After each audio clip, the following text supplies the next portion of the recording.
Okay, so we just got the new trailer for the new Resident Evil movie, the reboot.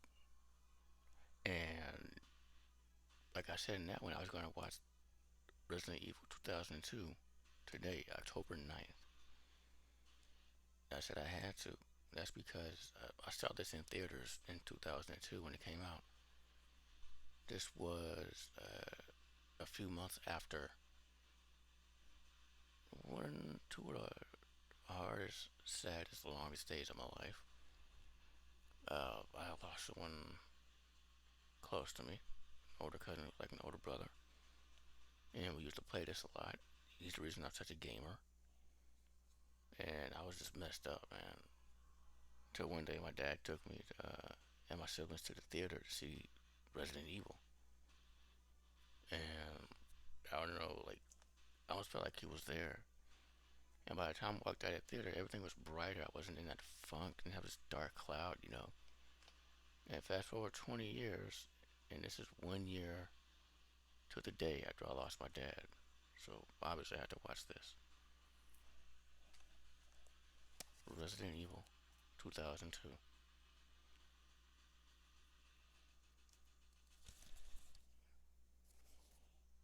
Let's read the synopsis first because, yeah. A team of paramilitary commandos must battle flesh-eating undead killer mutant dogs and a supercomputer's deadly defense before an unleashed virus consumes humanity in this adaptation of the hit video game series. Okay. So yeah, this one, like this franchise is not known for being accurate, but this one is kind of maybe the most accurate. I mean, we do, yeah, paramilitary, like, in the first one we follow STARS agents who are like paramilitary cops, in a rescue mission. Only none of them are in this. No Jill, Barry, Wesker, Chris, not even Brad Vickers, nobody. It's all new characters. One looks, well, not one, the character, one. There's a character named One. He's like the only black character. He was kind of awesome. No, but one of these characters looks a lot like she has the short hair, like Jill. Okay, and I remember watching this. I was like, "Is this supposed to be Jill?" And thankfully, she's not. She's Alice. But I also noticed that red dress. Like that looks a lot like Ada's dress. And so yeah, like this one's most accurate because does it not take place in a mansion like the first game?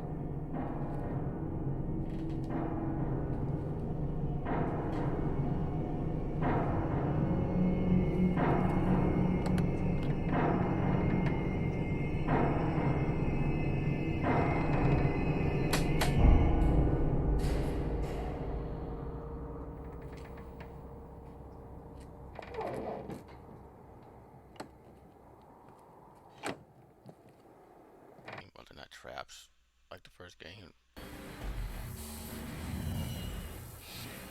Got it.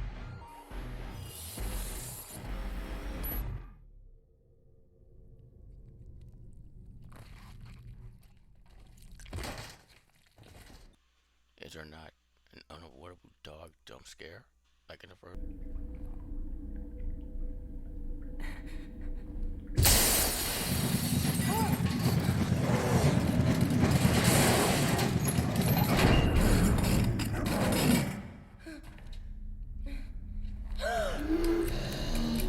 First game, you know.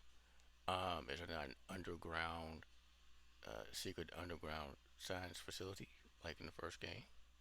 Yeah, liquors like in the second game. Hmm. Yeah, that was fan service line with that whole Nemesis program thing. But that's for the next movie. But yeah, no, I've always liked this one. This is the one I will defend. Okay, not just because of my personal ties to it, which goes all the way up to the third one. No, it's because I mean it's a good movie. Rewatching it, couldn't help notice a few things critically, but I don't look at effects past a certain point necessarily within that area. The look was fine, after it transformed. Oh, liquors can transform in this universe, but not in the video games. I don't know, but yeah, the zombies I noticed look a lot like well, not a lot like because that new trailer that shit was spot on. No, the zombies are like scientists and like you see in the first game. So yeah, and I noticed there's a character who comes along looking for their sibling into this zombie infested facility. Does that not sound familiar? So now it's a dude looking for a sister instead of Claire looking for a brother. You know, mixing together the first two like there's no one supposed to. Hmm. I mean, yeah, it's one of those rare contained zombie films. You know, they're not all over, a certain, like, the world or all over a city. No, they're in this one place, this house, this secret facility. And it's like everything is contained in that area. And I like that. You don't see zombie films like that too much. So, I talked about one, talked a bit about Alice. That's all really she is in this first one. More on her in the next ones. Although I'll say you can pinpoint where Paul Douglas Anderson fell in love with her. It's the bathroom scene. I remember he said something like that when I was watching the special features. Yeah, and like, because at first, like, it's Michelle Rodriguez the way she's filmed. Like, she's supposed to bugging me. She's supposed to be this badass cop commando type person. But the way she's filmed, like, she smiles and all of a sudden there's wind blowing in her hair. Jumpy? The way her eyes are like, I noticed these things back then too. After a point, it's Milla Jovovich. Interesting. Uh, yes, he plays Rain, a character I love. Again, until later on. That's later on. As with one as well. Later on. And the Red Queen. Okay, Alice, the Red Queen. Later on, as a White Queen. You get it. It's Alice in Wonderland. Big Resident Evil fan that I am, I will say this is not the best attempt at making Alice horror related. I can tell you that now. There are plenty of others that do that way better. And I don't get why they even did that. That's nowhere to be found in the video games. Like Alice. At this point, fans are happy about that. Again, that's Alice's way. Other movies are said about her that, like, yes, he has amnesia going in as are two other characters, including the dude who transforms to will become Nemesis in the second movie. Again, that's. But yeah, and so I noticed one of the characters that had amnesia, the one that from the beginning is clearly he's supposed to be the Wesker here. Again, Wesker shows up later on other movies, but he's supposed to be the Wesker in this movie, right? But clearly something's up with him from the way he speaks. Like he's way too calm when shit's hitting the fan. It's like, what's the code, man? Tell me the code, man. What's the code? And he walks up to dude. What's the code? Like something is up.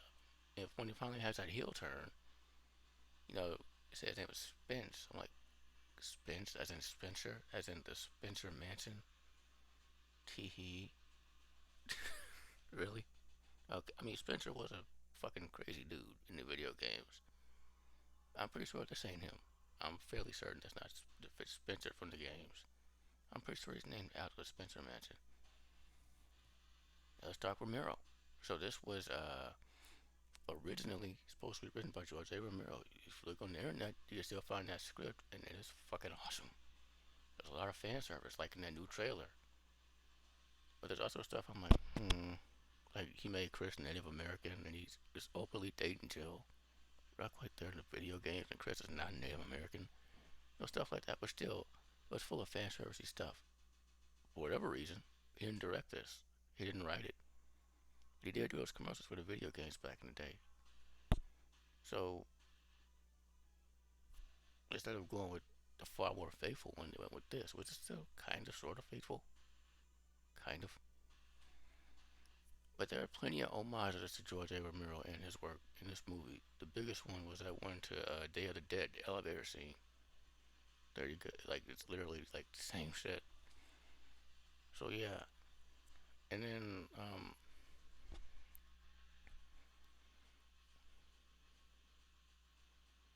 Was there anything else I want to talk about this movie? Oh, the music. You can kind of hear. I might put some background. The music is done. Marilyn Manson helps out with the music. Yeah. And I said in the trailer for the new one, they went for Marilyn Manson help with the music to for non-blind. I said that's where I went musically. I meant that. Like I used to listen to Marilyn Manson back in the day. So I found out he was actually legit with that crazy stuff. Like, no, thank you. I know he's doing some shit right now. We ain't talking about that. Talking about the music.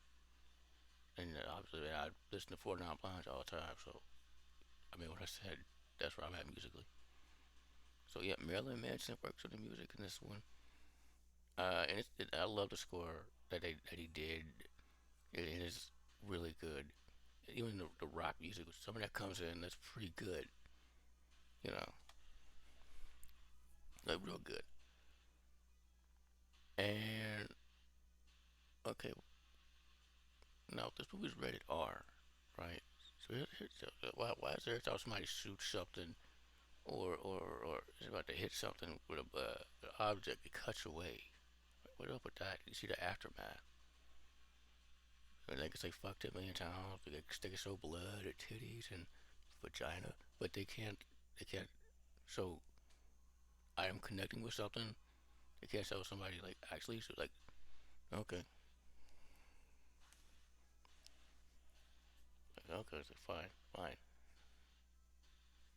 So yeah, the other thing I didn't like is the violence wasn't all that played up, which I guess is kind of been doing with the first game. Cause just walking around that mansion, most of the times what you're doing is being freaked out by literally nothing. You know, if something does show up, you're like, oh, and you can serve ammo. I get that. And just when they actually start using it, you don't see it. You know, you see the sales drop, you don't see much else. Writing fine, acting fine. I said the music was fine. The way it's filmed, mostly fine. They do this thing where they rotate around an object or a person as they're talking. Did not dig that. But other than that, this is filmed great. This is right after like the 90s. It's a lot of the 90s at this, which might be why I like it so much.